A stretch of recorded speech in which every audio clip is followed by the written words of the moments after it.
Welcome, everyone, to Otaku Central. We've got a really wild ride ahead of us today. You've brought us some truly unique source material for a deep dive. It's like a blow-by-blow account of a story that's just packed with action, comedy, and some seriously bizarre paranormal and extraterrestrial encounters. Oh, absolutely. It throws you into the deep end right away. Mm. This source material is dense, just jumping from ghosts to aliens with, like, zero warning. Exactly. So our mission for this deep dive is to unpack this wild recap, follow the thread of the narrative, pull out the key character introductions, the major events, and kind of figure out what makes the story tick according to the source. Right. Think of this as your express ticket to understanding the core plot presented in this material. You can totally leave this deep dive playing in the background while you're doing your thing. Just settle in and let's geek out over this story together. Sounds good. The source really doesn't waste any time getting weird. Okay, let's jump right in at the beginning. So we start with one of our main characters, Okarun. The source introduces him as this total nerd who's obsessed with aliens, UFOs. Right. And convinced there's a galactic war brewing. Yeah. And it makes it pretty clear his social life isn't exactly thriving. Right. He's kind of isolated by these really specific interests. The source mentioning his theory about Mark Zuckerberg being a reptilian politician, that detail just perfectly sets the scene for the kind of guy he is. It's wild. Totally. Then we meet Momo. The source catches up with her right after a breakup. She's feeling pretty frustrated, and she's specifically looking for a muscular boyfriend, someone like Takakura and her apparent celebrity crush. So you have this immediate contrast, right? One character focused on very human, relatable desires for connection, even if it's like based on a celebrity ideal. And the other is just completely lost in cosmic theories. Exactly. And they clash immediately. Momo calls Okarun out as a loser for believing in aliens. And he totally dismisses her belief in ghosts, even mocking her spirit medium grandma. The source uses some pretty harsh language there to describe his view of her. Oh yeah, this initial conflict is crucial. It quickly escalates into this heated argument, leading to a dare. One has to prove aliens are real. The other has to prove ghosts are real. Right. And the stakes the source lays out for this dare are, well, they're wildly disproportionate and, frankly, pretty crude. Seriously. We're talking about things like enforced servitude, bizarre physical acts, just really over-the-top consequences. The only way to settle it is for them to each visit a location associated with the other's belief. Which sends Momo to an abandoned hospital rumored to be an alien hotspot. And Okarun to an abandoned tunnel that's supposedly haunted. This really sets the stage for their first encounters with the supernatural. And here's where it gets really interesting. We follow Okarun into the tunnel. He's clearly nervous, right? Talking to Momo on the phone. Yeah, and the source drops hints about his spirit medium grandma's history, suggesting this connection to the spirit world runs deeper than just Momo's family, Totally. And then he encounters the ghost. The source identifies her as the old ghost, or specifically, Turbo Granny. His first reaction is pure panic and denial. He tries to run, tells himself it's just some weird old woman. But simultaneously, Momo is having her own terrifying experience. Yeah. She's kidnapped by some individuals the source describes in, frankly, unflattering terms. Yeah, clapped-looking dudes, I think it said. Something like that, who turn out to be aliens. And in one of the source's more memorable details, it claims their understanding of human reproduction comes from watching Johnny Sin's videos. Get out of here. That's insane. Right, their intentions towards Momo, as described in the source, are presented with similarly crude language, fixated on using strange tech and telekinetic influence. But the rescue is completely unexpected. Okarun, now possessed by Turbo Granny, bursts out of Momo's phone. It's such an abrupt fusion, like supernatural horror and modern tech just smashing together. Right. The aliens reveal their true form, which the source says looks kind of like zebras. Zebras. And they seem fixated on Okarun's physical form, too, for some reason. Possessed by Turbo Granny, Okarun struggles for control, but what's fascinating is his core instinct. Despite his alien obsession, he immediately prioritizes Momo's safety. Yeah, demanding the aliens leave her alone using some very direct, protective phrasing in the source. He tries to fight back, but is quickly overwhelmed. And this is the turning point for Momo. While under the alien's influence, she remembers her grandma's teachings, releases her inner energy, which the source calls Che, and her psychic power awakens. The source even cheekily calls this newfound ability plot armor. Nice. She uses this power to take down the alien leader with a powerful kick. The immediate aftermath is chaotic but pivotal. Okarun is still possessed. Turbo Granny reveals she's holding on to Okarun's, well, the source calls it his fat Don or Willy, basically his reproductive capability, Yikes. and states he has to return to the tunnel to get it back. The alien ship crashes, and Momo's quick thinking saves them both. Yeah, just like that. The initial dare is resolved in the most undeniable way possible. Both characters now fully accept that aliens and ghosts are real. Yeah, this shared, terrifying experience becomes the foundation for their new relationship, or whatever it is at this point. Navigating this new reality is especially tough for Okarun, though. He's still possessed by Turbo Granny, and Momo has to constantly use her psychic power to keep the spirit contained. Right. At one point, he even tries to distance himself from the curse by, Yeah. well, taking off his clothes and suggesting Turbo Granny can inhabit those instead. Which is a choice. Definitely a choice. Momo is clearly concerned about him, but Okarun, feeling the effects of the curse, expresses this sense of being unworthy of her help. He tells her to cover back up, stating he finds it hard to focus when she looks appealing a detail the source presents as making Momo quite flustered. Then comes a major comedic twist that makes Momo's reaction in the source just hilarious. Okarun's real name is revealed to be Takakura-ken. The same name as her celebrity crush. Exactly. It's brilliant comedic timing. She just cannot believe this loser, as she sees him, shares a name with her idol. So she immediately decides to keep calling him Okarun, framing it as, like, the name for the guy who is willing to chase after aliens and risk, gobbling Gizzy. It is a phrase. Yeah. Okay. They head back to Momo's house, which is a temple. The spiritual barrier there, a talisman her grandma put up, immediately reacts to Okarun. Causes him discomfort, right. Momo quickly removes it, and he bravely steps through without further issue. But the curse isn't gone. Inside the house, the source notes Okarun keeps momentarily transforming back into Turbo Granny whenever Momo isn't directly looking at him. And Momo notices a significant physical change. He seems to have lost his testicles. The source uses a variety of colorful slang terms to refer to this specific missing body part throughout the recap. Yeah. Fat Don, beloved anaconda, Willy. It gets creative.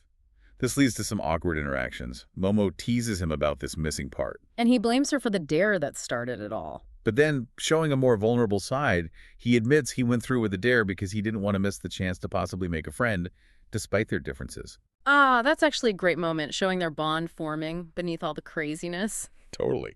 Momo calls him out on his attitude earlier, but concedes they can still talk about aliens. However, just as they seem to connect. Boom. The source describes Okarun inexplicably calling her ugly and criticizing her attitude, sparking another sudden argument. It's an emotional roller coaster even in the recap, Just constant whiplash. No kidding. Just when things seem to settle, the temple's doorbell rings, signaling evil spirits. They realize the talisman is left off the gate. Oh no. The sky darkens, and a wall of energy surrounds the temple, trapping them. A giant monster appears described as a sumo wrestler. Okarun, based on his earlier alien encounter and some, reasoning about supernatural links. Which is a stretch, maybe. Maybe. He initially identifies it as an alien, which understandably confuses Momo. Right. The fight begins, the monster attacks, and Okarun gets possessed by Turbo Granny again. He uses this possessed state to fight back, using Turbo Granny's power to attack the monster directly. He gains some confidence, feeling powerful, but the monster is strong and injures him, pushing him to his limits. Momo pulls him back. And he describes the feeling of being possessed and powerful, using a rather intense, chaotic analogy in the source, like losing control but being strong. Yeah. Momo, analyzing the situation, realizes the monster is a sumo wrestler and identifies a key weakness. They can win by making its hand touch the ground, forcing it down like in a sumo match. Smart. Using Momo's guidance and psychic boost, Okarun transforms briefly, attacks the monster's leg with incredible speed, and makes it fall. Success. But wait, the monster adapts quickly, grows another leg, stands back up. Ugh, of course it does, rendering Okarun's previous move less effective. With Okarun injured, the monster focuses on Momo, slamming her into the gate. But this action is key. She realizes she's been pushed outside the energy barrier around the temple. Oh, clever. She quickly uses her power to pull Okarun to her and slams the talisman back onto the gate. Which burns the monster, sending it away. They celebrate this victory, but Momo collapses, totally exhausted from using her powers. And crucially, without Momo's psychic containment, Turbo Granny fully emerges from Okarun. Just in the nick of time, though. Before Turbo Granny can do anything to the weakened Momo, Seiko, Momo's grandma, makes this dramatic entrance. The source describes her looking unexpectedly youthful and powerful. Carrying a baseball bat. Yes, Seiko is instantly effective.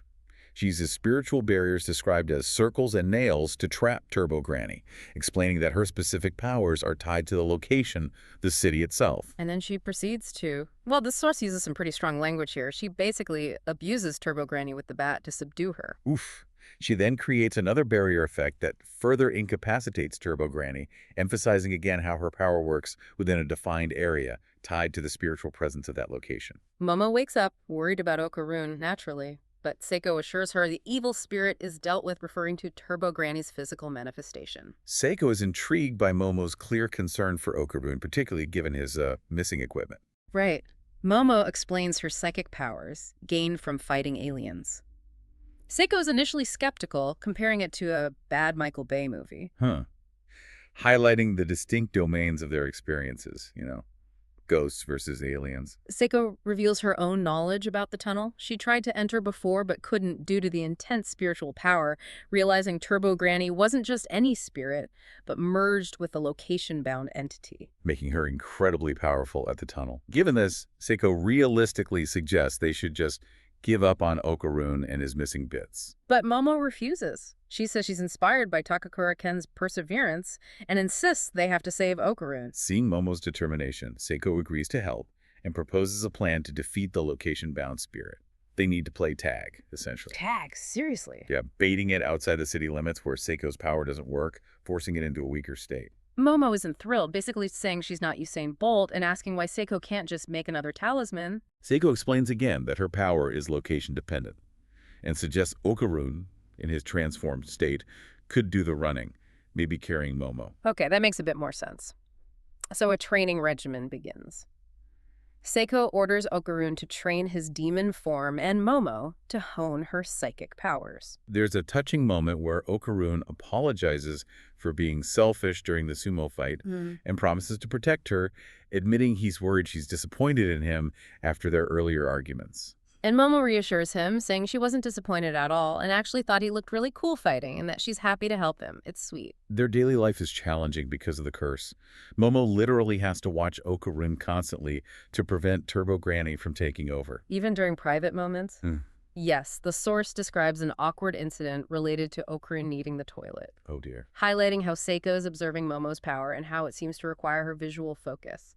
It leads to a moment where Momo tries to help with her eyes closed and it doesn't go well. Yikes. Just then, Turbo Granny appears fully again. She warns Momo that Seiko's life is in danger soon and challenges Momo to come to the tunnel immediately, disrupting their training schedule. And she leaves both Okarun and Seiko injured. Man, she does not play fair. With Seiko's talisman burned, they have to rush. Seiko gives them special temple costumes that act as shields. She scolds Momo for getting into this mess, but shares a heartfelt hug before they leave, pleading with her not to die. The source describes their journey to the tunnel by train. Okarun is kind of wallowing in self-pity. While Momo is fueled by anger and determined to defeat Turbo Granny, the urgency is definitely there. They arrive at the tunnel, arguing nervously out of fear before deciding to enter together. Turbo Granny appears as a giant head, blocking all exits. Their initial attacks are useless. Then, in a really cruel move, Turbo Granny briefly restores Okarun to normal, gives him back his missing part, lifts the curse temporarily. Just to make him vulnerable. Exactly, to mock them before planning to consume them. It's cold. But Momo remembers Turbo Granny's pride in her speed. Using her quick thinking, she taunts her, calls her slow. And challenges her to a game of tag with a 10-minute head start. Classic shonen tactic. Turbo Granny, despite her pride, agrees, but only counts for 10 seconds. Not exactly fair play. Not at all. Turbo Granny easily catches Momo, leaving Okarun alone. As Granny counts for him, Okarun, in a desperate, painful act described rather crudely in the source, uses his momentum to strike her where it hurts. Okay. He realizes his priest outfit is acting as armor, weakening her when she possesses him. Right. Turbo Granny possesses him again, but the outfit's effect makes her weaker.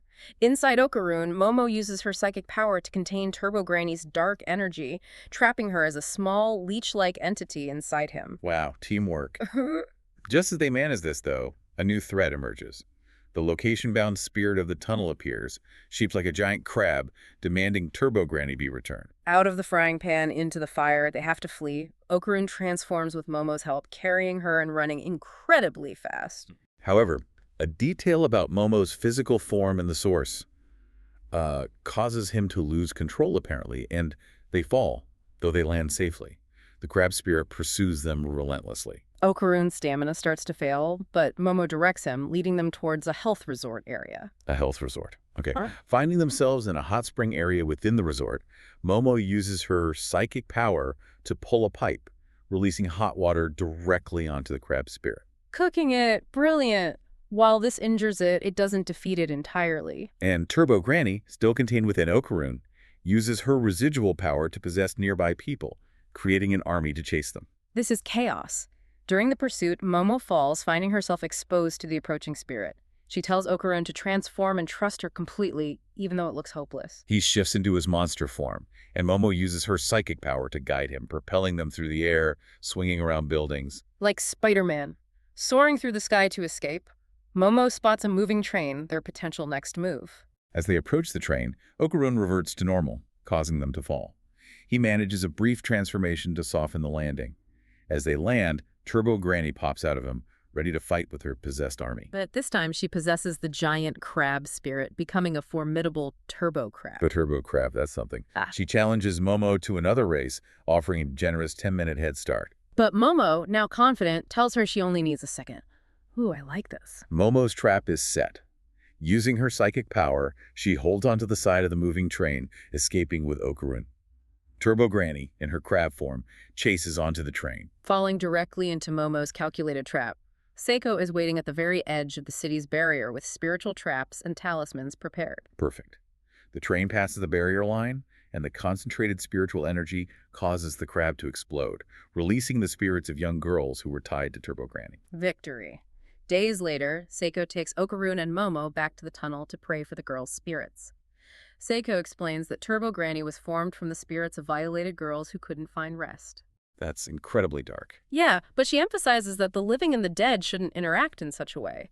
They celebrate their success by eating boiled crab. Kind of dark humor there. A little bit, yeah. And Okarun gets his missing body part back, though the source adds a humorous beat where Seiko is immediately curious and wants to see it, Oh, growl. causing Okarun to panic and flee from her while Momo is completely distracted by eating the crab. Hilarious. After this ordeal, they return to school life. Okarun is nervous about seeing Momo, but relieved to have her as a friend. He's bullied, but the source notes he tells himself he can forgive them now because he has a friend. Referencing Momo with a rather forward thought about their future, like, future baby mama and Momo, whoa there, Okarun. Getting ahead of himself. Meanwhile, Momo is feeling down. Her friends assume it's about her ex, but the source makes it clear she just wants to talk to Okarun. The source describes the universe seeming to conspire to keep them apart at school, leading to misunderstandings. Classic rom-com trope. Totally.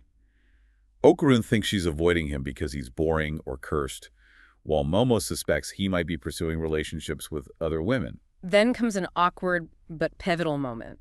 They accidentally clash and end up kissing. The source describes them both being shocked, acknowledging they were looking for each other in that moment. Their friends witness this and immediately start shipping them, thinking they are perfect together. But despite the mutual shock and implied connection, they immediately get defensive. Momo calls Okarun an idiot she'd never kiss again. And Okarun retaliates by insulting her lips, which she calls him out on later. Just classic high school awkwardness, intensified by, ghosts and aliens. Exactly. Then Okarun goes to the restroom and makes a startling discovery. While his main part is back, his testicles, which the source refers to with a variety of colorful slang like deviled eggs, baby jewels, and precious apples, are still missing. Oh my god, he can't catch a break. Momo finds this hilarious when he tells her and takes him back to Seiko's. Seiko is quite surprised he didn't notice the absence sooner, especially given his earlier claims about performance. Right. Seiko examines him and uses a paper smacker, some kind of spiritual tool on his head. Momo notices his aura changing. Seiko instructs Momo to use her power when she smacks him again, and this weird aura is pulled out and enters a cat doll. Turbo Granny's consciousness is now contained within the doll. Okay, so Granny's in the cat. Turbo Granny explains that after her physical form was cooked, she turned into an astral form and hid inside Okarun. She warns them that if she dies in this form, his golden balls won't return. And she tries to manipulate Okarun into attacking Seiko or Momo, typical Turbo Granny. But Okarun surprises them by transforming into his demon form on command, shocking them. Seiko clarifies that the smacker only removed Turbo Granny's consciousness into the doll, leaving her immense spiritual power still within Okarun, which Seiko confirms she can potentially control or return. Interesting twist. Momo, remembering the released spirits and feeling for Silky later, feels a degree of sympathy for Turbo Granny. She offers to return Turbo Granny's power if she'll return the missing testicles.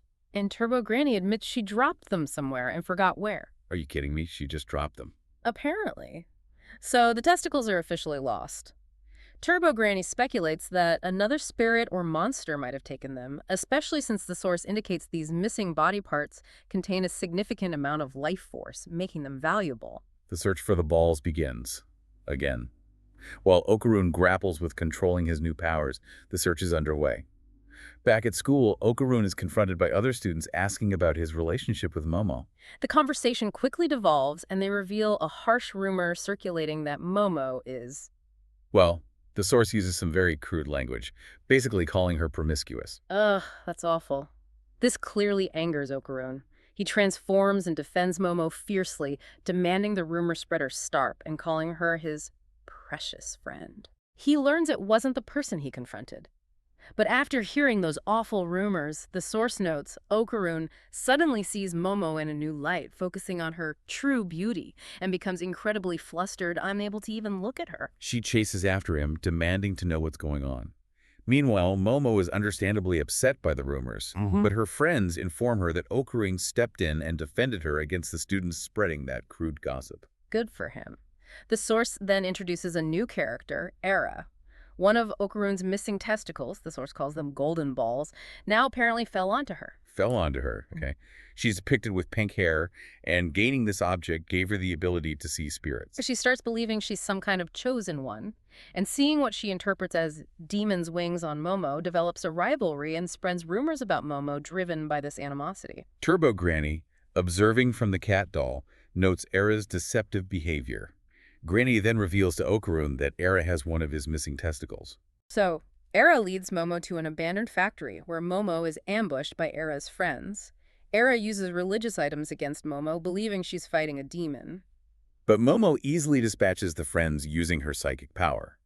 Era becomes even more convinced of Momo's demonic nature and, in a really strange move, presses the golden ball she found onto Momo's face. Which obviously disgusts Momo. Just as Okarun arrives, an evil spirit appears, identifying herself as Era's mommy, named Silky the Yokai. Silky wants Era to see her and tries to swallow Okarun. Momo tries to save him despite her hands being tied, but Silky manages to swallow Okarun anyway. Silky is overjoyed that Era can finally see her and desperately wants Era to call her mommy. Momo tries to intervene, and Turbo Granny, speaking through the phone, identifies the spirit as Acrobatic Silky. Acrobatic Silky, got it. Sure. Era, unimpressed and disgusted, insults Silky, prompting Silky to swallow her as well out of frustration. Oh my god. Silky then blames Momo for the situation and attacks with her hair. Momo asks the contained Turbo Granny for help, but Granny refuses, saying it's basically every woman for herself. Ouch! Silky captures Momo, tossing her around violently, and swallows her too. So now all three are inside Silky. Silky outside is crying, desperately looking for Era. Turbo Granny, still contained but able to observe, taunts Silky. Who accidentally eats her own hair. Suddenly, Silky starts burning from the inside. Turbo Granny explains that the small cross Era used earlier was actually a lighter, and Momo managed to use it inside Silky to ignite her hair. Genius! Silky spits them all out, covered in, well, slime, according to the source. Gross. Silky attacks again, still fixated on getting Era. Okarun and Momo struggle in the confined space. Silky throws Momo and kicks Okarun aside, approaching the unconscious Era. Momo, despite being injured, realizes that Silky is actually tangled and trapped by her own hair attacks. Clever observation. Momo uses her psychic power to restrain Silky completely and tells Okarun to use his full power and blast Silky away. Okarun hesitates. But Momo pushes him. Okarun transforms and unleashes a powerful blast, sending Silky crashing into the neighboring building. Intense. After the fight, Okarun is injured, and Turbo Granny notes Silky is out of commission. But then she sees the golden ball on Era and states that Era appears dead. What? No. They panic. Okarun checks Era's vitals. She's barely alive. Turbo Granny explains that humans typically die when swallowed by a Yokai spirit, and that Okarun and Momo were lucky due to their powers. Momo immediately decides to try CPR and use her psychic power to try and restart Era's heart. Just then, Silky gets back up, clearly showing deep grief over Era's apparent death. She offers to fuse her aura with Era's to bring her back to life, describing it as jump-starting a motor. Momo is wary, understandably, but Silky proves her sincerity by performing a painful act upon herself, which Turbo Granny confirms is genuine. Okay, Momo connects Silky's and Era's auras using her power and experiences a vision of Silky's past. And it's tragic the source details Silky's backstory. She was a sex worker who loved her daughter deeply, taught her ballet. Mobsters attacked her over debt in front of her daughter and took the child away. Oh, that's heartbreaking. Silky chased after them but collapsed from blood loss. Distraught, she danced aimlessly, covered in blood and tears, and eventually ended her own life, becoming a Yokai spirit who forgot her painful loss. Until Era mistakenly called her mother, reminding her of her promise to protect her child. Wow. Era wakes up, alive. Momo is deeply moved and pained by Silky's story. Okarun is still hostile towards Silky, but Momo stops him. Silky slowly begins to fade, unable to find peace. Momo desperately wants to help, but Turbo Granny explains it's up to Silky herself if she can finally rest. In her final moments, Silky expresses regret about not giving her daughter a better life. Era hugs Silky and calls her mother, which reminds Silky of her own daughter. Era prays that Silky will finally be with her daughter, comparing it to the stars shining together. Silky disappears peacefully without regrets, promising to remember Era. That's surprisingly touching amidst the chaos. It really is. After all that, they're back at Momo's eating noodles. Era and Okarun still have their ongoing rivalry, though. Of course. Momo wants Era to apologize to Okarun, but Era refuses, stating she can't apologize to demons, using some choice words to describe Okarun and Momo. They get into another argument, insulting each other using similarly crude terms from the source. $2 bimbos, flat cheeks. Oh, it's rough. Era leaves, still convinced she's the chosen one, but admits to herself that she's starting to have feelings for Okarun because he saved her multiple times, even though she still thinks he might be demonic. Complicated. Super complicated. And finally, some resolution. Turbo Granny gets the golden ball back and directs it towards Okarun. Seiko tries to intercept it with her bat, but misses. And it hits the target. He feels a moment of pain, but also happiness. One of his missing testicles is back. They celebrate this small victory. 1 down, 1 to go. The search for the second missing testicle continues. Okarun dodges Momo's invitation to research, claiming schoolwork, but the source implies he's likely training to get stronger. Momo gets worried about Okarun and vents to her friends, who suggest he might be seeing other girls. Thinking about this, Momo suddenly sees Okarun and Era together. Again. Oh no. But minutes before, the source clarifies, Okarun was intensely training, pushing himself to his limits to get stronger for Momo. Right, like David Goggins' stay hard levels of training. Era appeared, felt her developing feelings for him, and tried to kiss him. Saying she learned about kissing and relationships from those Johnny Sin CDs the aliens mentioned. That keeps coming back. It does. Okarun refused, using some crude insults about her appearance, like crust-ass lips. They ended up wrestling, which is what Momo walked in on. Okay, so total misunderstanding. Seeing them together and interpreting the scene her own way, Momo feels betrayed and ignores Okarun's attempts to explain. Then something bizarre happens. The school suddenly goes dark, the floor fills with water, creating a kind of dark dimension or water world. What is happening now? Okarun and Era are transported to one area, while Momo is in another, alone. A Godzilla-like water monster appears where Momo is. Meanwhile, Okarun and Era are on a different floor, facing the boxer alien from earlier and other aliens who are after Okarun's special dong, as the source puts it. His vital essence, let's say. Era appears in a form resembling acrobatic Silky, defending Okarun. The aliens combine their power, specifically removing Okarun and Era's ability to transform or use their enhanced abilities.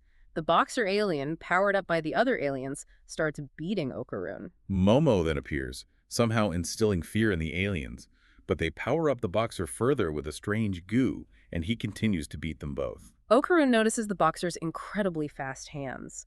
Despite being weakened, Okarun and Era work together, described using a dynamic comparison to Dirty Dancing, fighting the boxer in close combat, Okarun using his pipe. The water around them turns green and begins rising rapidly, threatening to drown them. The Godzilla monster appears on the roof. The boxer alien throws Era upwards, causing her to start drowning. Okarun tries to transform to save her, but he also starts drowning the source notes that Turbo Granny, whose power he uses, apparently can't swim, limiting his abilities in water. That's a very specific weakness. They argue briefly about the misunderstanding regarding Era, but Okarun grabs Momo's hand, desperate to explain, not wanting her to hate him. Momo accepts his hand. The boxer attacks and they are submerged and start drowning, but Okarun holds Momo's hand, the source describing a moment of near-kissing intimacy.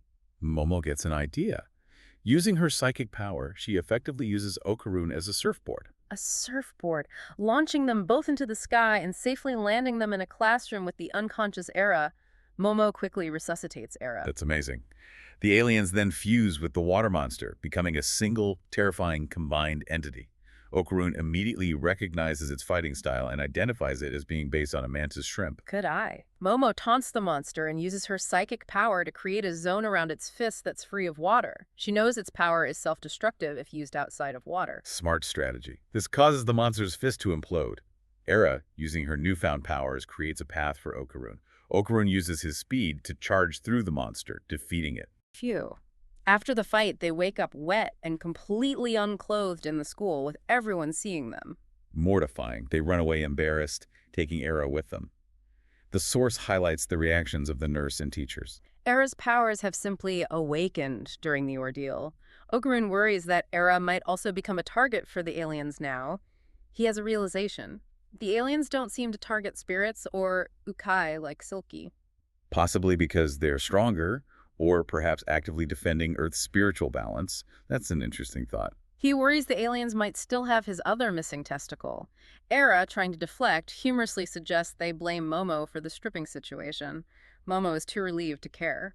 Okarun finally confesses to Momo what really happened with Era, that Era tried to kiss him and that he was training intensely to get stronger because he wanted her to see him as cool. Awkward, but honest. This creates a moment of clear romantic tension, which is promptly interrupted by their friends. Of course.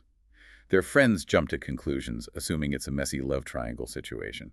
Era's friends blame Momo for everything, but Era surprisingly defends Momo, admitting that she was the one who spread the rumors earlier.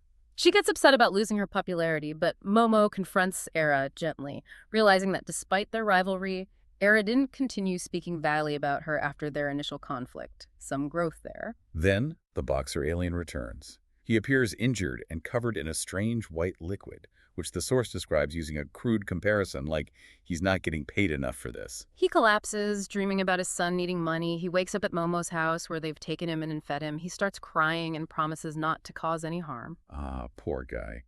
They share a meal of sushi, and in a moment of levity, they bicker over the food. The boxer tells his story.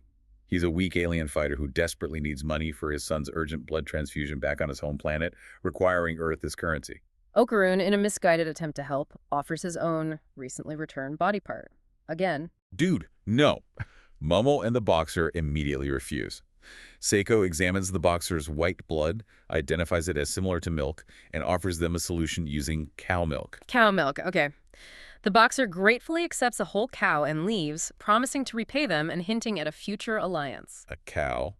That's random but helpful, I guess. The trio then begs Seiko for money to buy new school uniforms after theirs were destroyed in the Waterworld incident. Seiko agrees to buy uniforms for Era and Okarun, but makes Momo perform a difficult impersonation of a famous Japanese actor, Hiroshi Abe, to earn hers, which gets her laughed at by her friends. Harsh. A handsome stranger rings the doorbell. It's Jin, Momo's childhood friend and first love. Okarun immediately panics, seeing a rival. Jin, however, quickly reveals himself to be. Well, the source calls him a weird simpleton or numbskull who apparently suffered an injury as a baby. Oh. Despite this, Seiko invites him to stay with them. Momo is dismayed at the thought of living with someone the source describes as having a low IQ, but Era's interpretation is even wilder. She thinks Jin is a demon recruit for Momo's perceived demonic army and runs away, convinced she's the next victim. Era needs to calm down. Okarun feels defeated and goes home. There's an awkward moment saying goodbye to Momo where the source notes he's completely clueless about social cues. Momo asks for a proper farewell gesture, and Okarun responds with a strange noise, Turbo Granny Ray. That, according to the source, makes Momo react quite strongly, kind of losing her composure. Okay. At dinner, Jin says some incredibly foolish things, yet Seiko seems to regard him as a genius. Later, while washing dishes with Jin, Momo remembers that he used to bully her when they were kids. Jin apologizes and explains the real reason he's there. He can see ghosts, his family house is severely haunted, his parents' health is declining because of it, and all the previous spirit mediums who tried to help have died. That's serious. Seiko refuses to go herself, stating her powers are useless outside the city. She nominates Momo and suggests that Okarun's missing testicle might be connected to the haunting. Always comes back to the balls. Jin joins their class at school, causing immediate chaos. All the girls like him, and the guys resent him. He sits right next to Momo and starts flirting with her friends. He then casually announces he's living with Momo, making explicit suggestions about their cohabitation using crude language. Clap her cheeks, make men Momos, which shocks everyone. One of Momo's friends, Nuko, immediately asserts that Momo belongs with Okarun. Team Okarun. Okarun becomes incredibly jealous and depressed, imagining Momo and Jin together. He starts working out intensely to deal with his feelings. Momo and Jin find Okarun during his workout. Momo offers him lunch and wants to feed him, making Okarun excited. But Jin appears with Momo's favorite yogurt. And the source describes her reaction as completely melting at Jin's gesture, wanting his yogurt instead. Poor Okarun cannot win. Suddenly, a creepy creature named Taro runs at Okarun. Okarun panics and flees, calling out to Momo for help. Jin, trying to be a hero, stupidly tackles Momo instead of the creature. Jin, but Momo sees something important. Okarun's other golden ball, his missing testicle, is on the creature, Taro. Finally, she quickly uses her psychic powers to grab the ball, inadvertently grabbing Taro, which drags her and Jin along. Okarun, realizing Momo is in danger, chases after them, expressing his concern for his precious Momo. The creature, dragging Momo and Jin, leaves the school grounds. The chase is on. Okarun transforms into his turbo ghost form, an enhanced state, and gives chase. He catches up, and Momo uses her psychic power to latch onto him, allowing her and Jin to escape being dragged by the creature.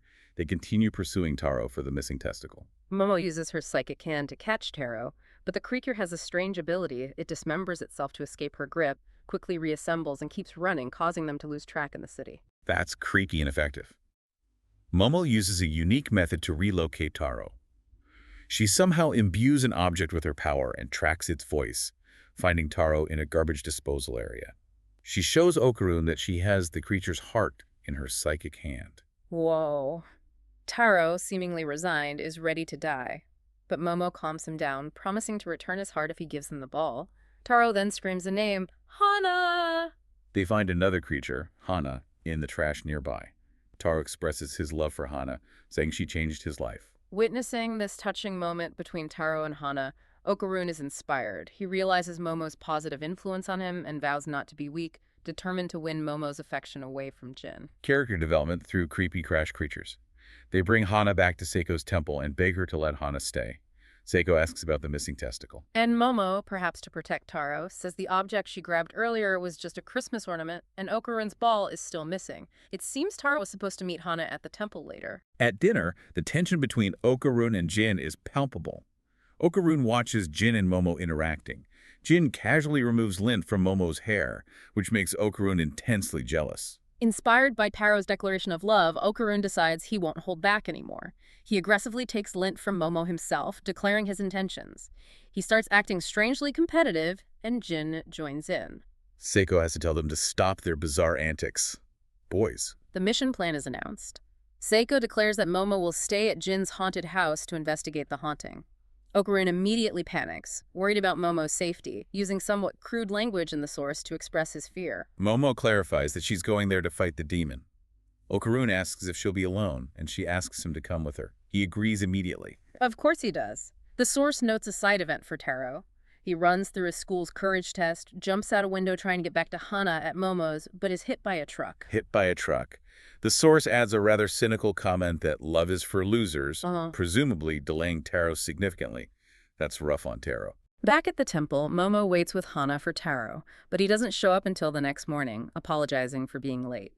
Meanwhile, Momo wakes up to mannequins in the temple arranged in a kissing pose. Creepy. And Jin is clearly struggling with the ghost haunting him. They travel to Jin's family home, located in a hot springs district, after climbing a very long set of stairs. Okarun notices something strange in the woods nearby, but is told to come inside. Inside the haunted house, Momo doesn't feel any spiritual energy initially. suspecting it's actively hiding itself. Yeah. Jin gives Momo a shoulder rub, which predictably makes Okarun jealous. Momo decides to take a hot bath, leaving Okarun and Jin alone. The boys have a moment of bonding mixed with rivalry. They play football. Yeah. Jin is good, Okarun isn't. But he tries to look cool for Momo, thinking about how his missing testicles aren't the only balls he's good at playing with. Oh, Okarun. Jin asks Okarun directly if he likes Momo. Okarun responds awkwardly that he respects her. Jin counters by saying he loves her face, which triggers Okarun, who declares he loves everything about her. They start comparing who loves Momo more intensely. Okarun, remembering their accidental kiss, tells himself he's the real winner in this rivalry. Jin offers a handshake truce, but uses it to put Okarun in a wrestling lock. While in the lock, Okarun notices a section of the wall that looks different in extra wall. They investigate. They find a mysterious hollow room behind the extra wall, filled with talismans designed to prevent evil spirits from entering. Jin breaks through the wall, hoping it will help his parents. Meanwhile, back in the hot spring area, some strange individuals, described as somewhat rough-looking in the source, referred to as gators. Gators, okay. They enter and approach Momo while she's bathing. One of them attacks her, pushing her underwater. And that's where the source material ends on a cliffhanger, with Momo in danger in the hot spring. No way, what a place to stop. Right. Wow, what a journey through this story. From the initial dare and chaotic first encounters with ghosts and aliens, to missing body parts, tragic backstories, unexpected power-ups, and budding relationships, this recap really covers a lot of ground. It's fascinating how the source presents these distinct supernatural and sci-fi elements not as separate issues, but potentially connected, suggesting a larger, stranger reality at play. Yeah, and how even seemingly ordinary objects, like a lighter or a uniform, can gain significance in this world. And the characters are key. Okarun's transformation from a bullied nerd to someone with immense power, still grappling with insecurity. Momo's evolution from someone focused on romance to a powerful psychic heroine. Seiko's tough love and specific powers, Era's complex journey, Silky's heartbreaking origin story. And even the quirky side characters like the boxer alien and Jin, they really drive the narrative as presented in this recap. They bring it to life. Based on this source material, it's clear that Okarun and Momo have been thrown into a world far more dangerous and bizarre than they ever imagined. Their connection seems tied not just to fighting monsters, but also to understanding the often tragic motivations behind them. What a wild ride. Definitely. Thanks for watching. Don't forget to like and subscribe for more anime content.